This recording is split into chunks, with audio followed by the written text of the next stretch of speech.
कि हमें 15,000 एकड़ जमीन का हिसाब दीजिए। हमारे बाप दादाओं ने आपको 15,000 एकड़ जमीन दिया है, आपने मात्र 3,000 एकड़ में काम किया है, बाकी में हम लैला मजनू के लिए पार्क बनाने जमीन नहीं दिए हैं। हम वो बात कहने आए हैं जो बात कहने से अर्जुन मुंडा, सुदेश महतो, बाबूलाल मरांडी और हेमंत सोरेन की हालत खराब हो जाती है। हम गांधी को मानते हैं, गांधी के आदर्शों को मानते हैं, लेकिन गांधी को हर चीज को नहीं। मेरी उम्र 29 साल है, कोई कहेगा कि एक साल में मारेंगे तो 8 महीने भैया नहीं होगा। तो मेरी बातें लग रही कि लड़का भड़का रहा है, कोई नहीं भड़का रहे हैं। 77 में मारे गए शक्तिनाथ महतो, 87 में मारे गए निर्मल दास, 7 में मारे गए सुनील। मार तो रहे ही है, क्या हम कुछ नहीं भड़का रहे हैं, मसलियत बता रहे हैं। आपको गर्दन चोटा चोटा के मारिए रहा है, कौन दुनिया में है आप?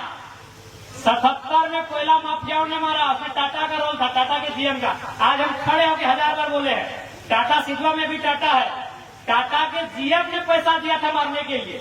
77 में शहीद शक्तिनाथ महतो को मारा गया, गर्दन दबा के गोली मारा गया। 87 आपको मालूम है निर्मल दास, क्या कारण था? झारखंड का तो मटर था ही, सुवर्ण रेखा नदी बहुउद्देशीय परियोजना, कंपनी का रोल वहां भी था। सुनील महतो को मारा गया, उसमें भी बहुत सारे लोगों ने नया नया तर्क दिया। ठीक है, आप खारिज नहीं कर सकते हैं, लेकिन आपको यह भी मानना होगा कि सुनील दा 1 सप्ताह के अंदर केंद्र में कोयला मंत्री बनते। तो अगर कोयला मंत्री बनते तो पेंट में 1 नंबर माफिया लोग करता कि नहीं करता? हल्के में मत लीजिए। गुरु जी जेल में थे, जेएमएम के सबसे बड़े लीडर होते सुनील महतो, शायद सीएम का फेस भी होते, मुख्यमंत्री का फेस होते सुनील महतो। गुरु जी जेल में थे, मुख्यमंत्री का फेस होते सुनील महतो। आसान नहीं है इस मौत को समझना। 77 में मारे गए, 87 में भी मारे गए और 2007 में भी मारे गए, 27 में भी मारे जाएंगे। आपका मौत रुका नहीं है। आपको जो कह रहा है ना कि लड़का भड़का रहा है, वो अपना रोटी सेक रहा है, हम असलियत बता रहे हैं। 2027 में मारे जाओगे और 47 में मारे जाओगे। लिख लो 27 में मारे जाओगे, 47 में मारे जाओगे। लेकिन आप अगर मारे जाते हो, आंसू मत बहाना, काउंटर करना। अगर काउंटर करने का हिम्मत है तो तैयार रहना। आप अगर मारे जाओगे तो काउंटर करना। आप अगर मारे जाओगे तो बेईमानों के साथ, शैतानों के साथ, कोयला माफिया, भू माफिया, बालू माफिया, पानी माफिया, उन लोगों का काउंटर करना। अगर आप मारे जाते हो तो, और नहीं तो ऐसे समय मारे जाओगे, ऐसे मारे जाओगे, ऐसे काटे जाओगे, बेरहमी से मारे जाओगे। क्या मालूम है कि उनकी नजर तुम्हारी जमीन पे है, उनकी नजर तुम्हारे कोयले पे है, उनकी नजर तुम्हारी बालू पे है, उनकी नजर तुम्हारे संसाधन में है। तुम हमेशा मारे जाओगे। हम कोई भड़काने नहीं आए हैं, हम वो बात कहने आए हैं जो बात कहने से चंपा सोरेन की भी हालत खराब हो जाती है। हम वो बात कहने आए हैं जो बात कहने से अर्जुन मुंडा, सुदेश महतो, बाबूलाल मरांडी और हेमंत सोरेन की हालत खराब हो जाती है। कौन मांग रहा है टाटा से हिसाब? हम टाटा से हिसाब मांगने आए हैं कि हमें 15,000 एकड़ जमीन का हिसाब दीजिए। हमारे बाप दादाओं ने आपको 15,000 एकड़ जमीन दिया है, आपने मात्र 3,000 एकड़ में काम किया है, बाकी में हम लैला मजनू के लिए पार्क बनाने जमीन नहीं दिए हैं।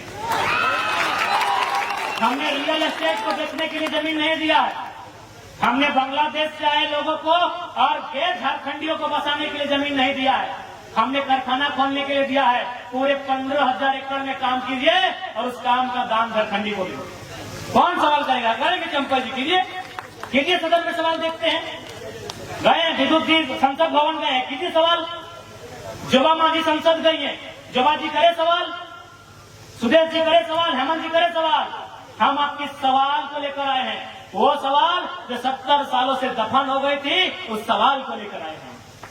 कोई गलत नहीं हमारा सवाल, कोई गलत नहीं हमारा सवाल। हमने रियल एस्टेट बेचने के लिए जमीन नहीं दिया। बीएसएल बोकारो 33,000 एकड़ जमीन, चारों तरफ खटाल तो भरने के लिए हमने जमीन दिया है क्या? सिंदरी, एफसीआई, पूरा मैदान खाली है। कम से कम 3-4 किलोमीटर तक लंबा मैदान खाली है। जहां हम लोग अधिवेशन किए तब देखेंगे मैदान को, किसका है? झारखंड के लोगों का है।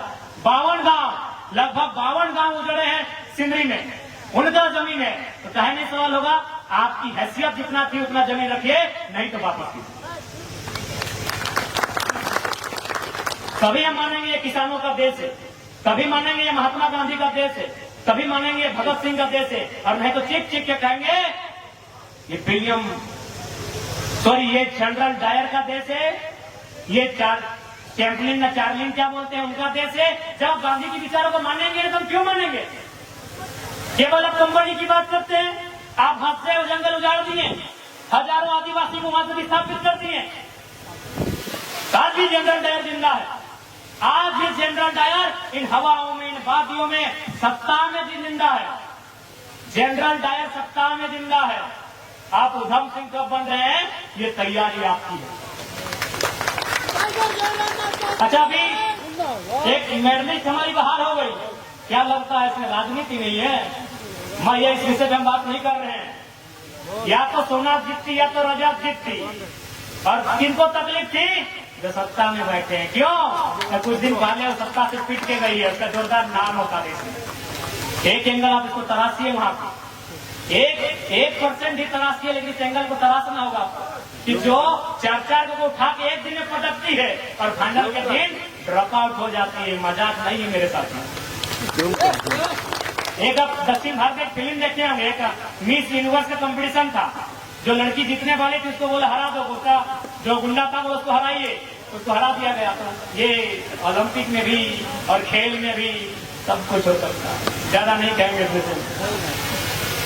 आपको, थोड़ा सा एंगल तराशना हो, क्योंकि वो इस देश से पिट के गई थी, इस देश की सड़कों से घिसट के गई थी। और अगर वो ओलंपिक से मेडल लेके आती तो वो बादशाह बन गया। और ये शायद कुछ लोगों को मंजूर नहीं था। अब वो कौन लोग हैं आपको पता नहीं। इसलिए ये जो आवाज आई है, ये आवाज गलत नहीं है। थोड़ा तरीका हमारा बोलने का हो सकता है एग्रेसिव। अब 29 साल के हैं तो क्या भाई भगत सिंह की उम्र में गांधी जैसा बात थोड़ी कर पाएंगे। हम गांधी को मानते हैं, गांधी के आदर्शों को मानते हैं, लेकिन गांधी को हर चीज को नहीं। मेरी उम्र 29 साल है। कोई कहेगा कि एक गाने मारेंगे तो हार देंगे, भैया नहीं होगा। हम गांधी के विचारों को मानते हैं, लेकिन 100% जिस उम्र में है शायद संभव नहीं है। तो हो सकता है मेरी बात करने का लहजा थोड़ा एग्रेसिव होगा, स्वाभाविक है। जिस उम्र में होगा ही, हम भी दादाजी की उम्र में आ जाएंगे तो हम भी प्यार से बात करेंगे, हम भी नॉर्मल बात करेंगे। लेकिन अभी मेरा उम्र है और आग्रह करेंगे इस उम्र के इस तूफान को, इस आंधी को रोकिए मत, साथ दीजिए, फिर देखिए होता क्या है। क्या होता हो तो दिखा है ना। बन्ना गुप्ता अनीता दीदी का जमीन हड़प रहा था ना, कौन मान नहीं मान रहा है। खाली हमने इतना ही कहा था, नवीन ने बात हुई थी कि बोल दीजिए कि हम पुरलिया पार कर रहे हैं। बन्ना गुप्ता अपना टेंट उठा के भागा कि नहीं? और हम खाली एक मैसेज दिए कि हम पुरलिया पार कर रहे हैं, हमारा आ जाते तो क्या होता? क्या लगता है? अरे आपकी ताकत बन के आए, एक बार भरोसा जताइए, आपकी ताकत बनने में हम लोग कहीं कमी नहीं होती। क्या होगा? गोली खाएंगे। हम तो कह रहे हैं, हम तो स्वीकार कर रहे हैं। हमारे कॉर्पोरेट के दलाल हमें गोली मारे, तमाम कंपनियों के दलाल हमें गोली मारे, तमाम ब्यूरोक्रेट में जो भ्रष्टाचार अधिकारी बैठे हैं वो हमारी मौत की साजिश रचे। हमने कब मना किया? लेकिन एक शर्त है, हमारी मौत हो जाए तो मातम मत मनाइएगा, चिता बाद में जलाइएगा, पहले उनके हौसले को जलाइएगा। लिस्ट कर लीजिएगा, लिस्ट कर लीजिएगा। जैसे चांडिल डैम, आपको मालूम है कि चांडिल डैम की समस्या किसके कारण है? किस पदाधिकारी में, किस ऑफिसर के कारण चांडिल डैम की समस्या है? लेके डूब जाइएगा। ये हमारी चिता में बिल्कुल किसी को आने की आवश्यकता नहीं है। 10 दिन पड़ा रहेगा, 10 दिन बर्फ में डाल के रखिएगा। 1 महीना बदबू मारेगा हमारी बॉडी से, मारने दीजिएगा। हमारा बॉडी सड़ जाए, सड़ने दीजिएगा। लेकिन सच में अगर गुस्सा लगे तो उनके हौसले को जला के जाइएगा, चिता जला। नहीं बात मारे जाएगा। हम नहीं कह रहे, जो भी आपकी आवाज पे हम रहे, चाहे जयंती मुंडा रहे, चाहे कोई रहे, तरुण महतो रहे, भूपेश महतो रहे, चेतन महतो रहे, या कोई रहे, अनिता हेम्ब्रम रहे, सोनामणि कुड्डू दीदी रहे, सविता दीदी रहे, कोई रहे, जो आपके हक के लिए लड़ रहा है, अगर उसके साथ रतिलाल महतो जैसी वारदात दोहराई जाती है तो याद रखिएगा, चिता बाद में जलाइएगा, पहले उनके हौसले को जलाइएगा, क्योंकि ऐसा अवसर बार बार नहीं आएगा।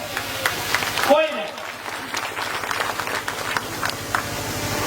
मजबूरी में यह बात आज हमें कहनी पड़ रही, क्योंकि सीधी अंगुली से घी निकलता हुआ नहीं दिख रहा है।